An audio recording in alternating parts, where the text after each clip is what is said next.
ನನ್ನ ಹೆಸರು ಪಲ್ಲವಿ ಅಂತ. ನಾನು 23 ಏಜು. ನಂದು ಇದು ಫಸ್ಟ್ ಪ್ರೆಗ್ನೆನ್ಸಿ. ನಾನು ಕುಸುಮದಲ್ಲೇ ಮಾಡಿಸ್ಕೋಬೇಕು ಅಂತ ಇಲ್ಲೇ ಬಂದಿದ್ದು. ನಮ್ಮ ಅಕ್ಕ ಫಸ್ಟ್ ಮಾಡಿಸ್ಕೊಂಡಿದ್ದು, ನಮ್ಮ ದೊಡ್ಡಮ್ಮನ ಮಗಳು.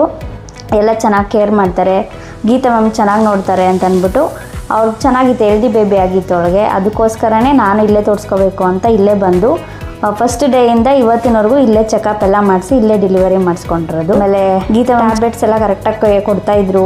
ಆಮೇಲೆ ಏನೇನು ತಿನ್ನಬೇಕು, ಯಾವ್ಯಾವ ತಿಂಗಳಲ್ಲಿ ಏನೇನು ತೊಗೋಬೇಕು, ಎಗ್ ಆಗಲಿ ಪ್ರೋಟೀನ್ಸ್ ಆಗಲಿ ಯಾವ್ಯಾವ ರೀತಿ ತೊಗೋಬೇಕು ಮಗುಗೆ ಅಂತೆಲ್ಲ ಹೇಳ್ತಾಯಿದ್ರು. ಸ್ಕ್ಯಾನಿಂಗ್ ರಿಪೋರ್ಟ್ ನೋಡಿ ಅದರ ಬಗ್ಗೆ ಅರ್ಥ ಹೇಳ್ತಾಯಿದ್ರು. ನಮ್ಗೆ ಗೊತ್ತಾಗಲಿಲ್ಲ ಅಂತಂದ್ರೆ ನಾವು ಎಷ್ಟು ಸಲ ಕ್ವಶನ್ ಕೇಳಿದ್ರು ಅದಕ್ಕೆ ಆನ್ಸರ್ ಮಾಡ್ತಾಯಿದ್ರು.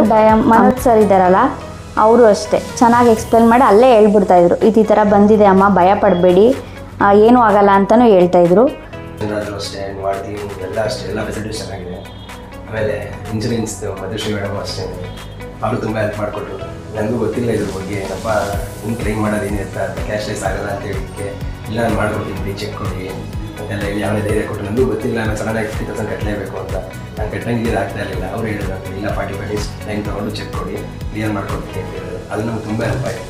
ಆಮೇಲೆ ಒಂದ್ಸಲ ಆಫ್ಟರ್ ಡೆಲಿವರಿ ಪಾಪುಗೆ ಫೀಡ್ ಮಾಡೋದಾಗಿರಲಿ, ಹೇಗಿರಬೇಕು ಏನು, ಆಮೇಲೆ ನಾನು ಯಾವ ರೀತಿ ಕೇರ್ ತೊಗೋಬೇಕು ನನ್ನ ಬಗ್ಗೆ ನಾನು ಅದನ್ನೆಲ್ಲ ಹೇಳ್ಕೊಟ್ರು ಚೆನ್ನಾಗಿ.